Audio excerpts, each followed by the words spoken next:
Hello guys, నేనైతే మీకు ఒక మంచి రెసిపీ చూపించబోతున్నాను. అదేంటంటే ఒక టమాటో రైస్ ఇలా పిల్లలకు లంచ్ బాక్స్లో బాగా యూజ్ అవుతుందండి. ఫస్ట్ అయితే స్టవ్ ఆన్ చేసుకొని ప్యాన్ పెట్టుకొని సరిపడా ఆయిల్ వేసుకోండి. నెక్స్ట్ అయితే పోపు దినుసులు వేసుకోండి, జీలకర్ర, ఆవాలు.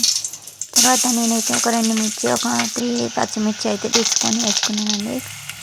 కల్యమాకు వేసుకున్నాను. నెక్స్ట్ అయితే ఆనియన్స్ చిన్నగా కట్ చేసుకొని ఒకటైతే తీసుకొని వేసుకున్నానండి.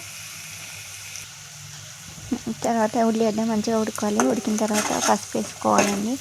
పసుపు కూడా కొంచెం ఆయిల్లో ఫ్రై కావాలి, ఎందుకంటే పచ్చి వాసన వస్తుంది కదా, అందుకని ఆయిల్ కూడా కొంచెం ఫ్రై కావాలి. నెక్స్ట్ అయితే మళ్ళీ చిన్నగా తరుముకున్న టమాటాలు తీసుకోవాలి. నేనైతే ఒక 2 తీసుకున్నాను.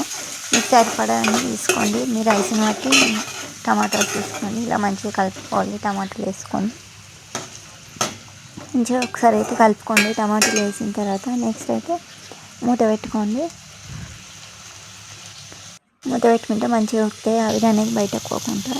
సో కొంచెం ఉడికిన తర్వాత నేనైతే మూత వేసుకొని మళ్ళీ కారం, ఉప్పు వేస్తున్నాను. ఎందుకంటే సాల్ట్ వేస్తే మంచిగా ఉడుకుతుంది టమాటా, అందుకని సాల్ట్ వేసుకుంటున్నాను. ఇవన్నీ వేసుకొని ఒకసారి అయితే కలుపుకుంటున్నాను. చూడండి, మీకు చూస్తే కనిపిస్తున్నాయండి. నెక్స్ట్ అయితే మళ్ళీ మూత పెట్టేసుకోండి కలుపుకున్న తర్వాత. సో ఇలా అయితే ఉడికేసిందండి. ఇప్పుడైతే ధనియాల పొడి వేసుకొని స్టవ్ ఆఫ్ చేసుకోవాలి. ఈ ప్రాసెస్ అంతా స్టవ్ సిమ్లోనే పెట్టుకోవాలి. ఈ ప్రాసెస్ అంతా జరిగేంత వరకు. నేనైతే రైస్ కుక్కర్లో ముందుగానే కడిగి పెట్టుకున్న బియ్యం తీసుకున్నానండి.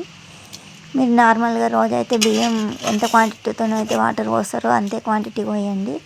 సో ఇలా నేనైతే ముందుగా కడిగి పెట్టుకున్న బియ్యంలోకి ఇలా టమాటా రెసిపీ అయితే వేస్తున్నాను. చూడండి, వేసుకున్న తర్వాత ఇలా బాగా కలుపుకోండి. మంచిగా కలుపుకొని పెట్టేసుకోండి. ఇక కుక్కర్లో కొంచెం వేడైన తర్వాత అయినా వేసుకోవచ్చు, ముందే అయినా వేసుకోవచ్చు కుక్కర్లో, నో ప్రాబ్లం. సో ఫైనల్గా అయితే టమాటా రైస్ రెడీ అయిపోయిందండి. చూడండి ఎంత బాగుందో. మీ పిల్లలకు లంచ్ బాక్స్లో కూడా యూజ్ అవుతుంది. ఒక 10 నిమిషాలలో అయిపోతుంది.